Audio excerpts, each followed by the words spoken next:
What's up, everybody? You all know what time it is. It's time for my second video game review of 2023. Now, I have not reviewed a bad video game since 2017 when I did a review on Shaq Fu. I'm reviewing 4 wrestling games this year. I'm reviewing Celebrity Deathmatch, WrestleMania 19, WWE Raw 2, and SmackDown Here Comes the Pain. And all 4 of these wrestling games are turning 20 years old in September and October of this year. The one wrestling game that I'm reviewing for now is Celebrity Deathmatch. I try to avoid myself reviewing this crappy ass game, but at some point, I haven't reviewed a bad game in a while because most likely I've been reviewing good video games, but this is probably the only bad video game that I'm going to be reviewing this year. Well, who knows? I might review another bad one. So, without wasting any more time, this is my review on the Celebrity Deathmatch video game for the PlayStation 1, PlayStation 2, Xbox, and PC. Let's go. Celebrity Deathmatch is a professional wrestling video game based on the MTV series of the same name, developed by Big A Productions and CoreSoft, and published by Gotham Games for the PlayStation 1, PlayStation 2, Xbox, and PC. It was released in North America and Europe in October of 2003. The PS2 and Xbox version was released here in North America on October 14th. The PlayStation 1 version was released a week later on October 21st in the US. And it was released in Europe on all 3 consoles on Halloween. It was going to be released for the GameCube too, but shortly prior to the game's release, Gotham Games pretty much canceled that plan. Now, many one of you are asking, who the hell are the Big Ape Productions? Well, the Big Ape Productions company really didn't last long because they only developed 5 games between 1997 and 2003.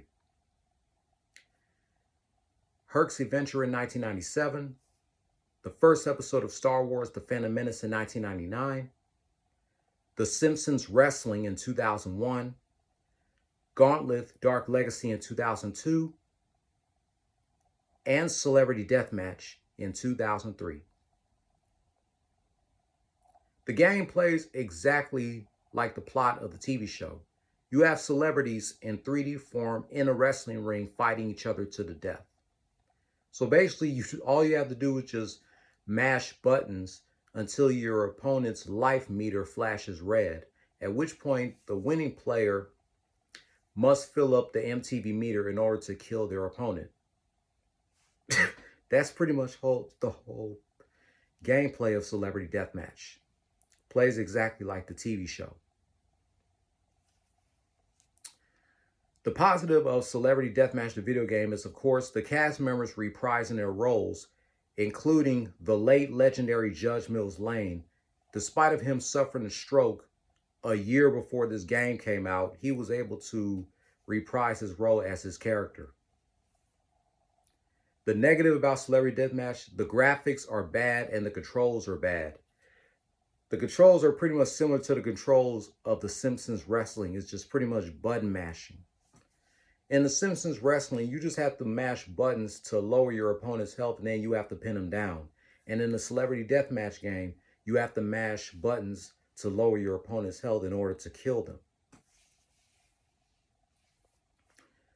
Looking back on the Celebrity Deathmatch game 20 years later, it's pretty much a mediocre game to this day. It's still trash.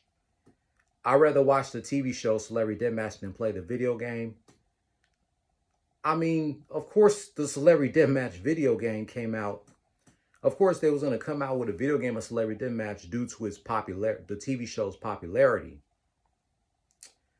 But if you see that game sitting on eBay, look for something else because that game is not worth your time. The Celebrity Deathmatch game gets an official rating of a 5 out of 10. Mediocre game, it is not worth playing it. it's not worth playing the Celebrity Deathmatch game. I prefer you just watch the TV show and then play the video game. The reason why I decided to review the Celebrity Deathmatch game is because, you know, this year will mark 25 years since the TV show premiered on MTV, which is why I decided to review the Celebrity Deathmatch game, and the fact that it's turning 20 years old this year, along with the other 3 wrestling games that I'm reviewing this year. So maybe next time I'll be in a good mood when next month we're going to be reviewing a Simpsons game that I've been dying to review since I already reviewed the Simpsons arcade game, the Simpsons Road Rage, and the Simpsons Wrestling. And that is the Simpsons Hit and Run, coming Friday, March 24th. Another game that's turning 20 years old this year. Thank you for watching my review of the Celebrity Deathmatch game. Let me know what you think about the game. Have yourselves a good night and take care.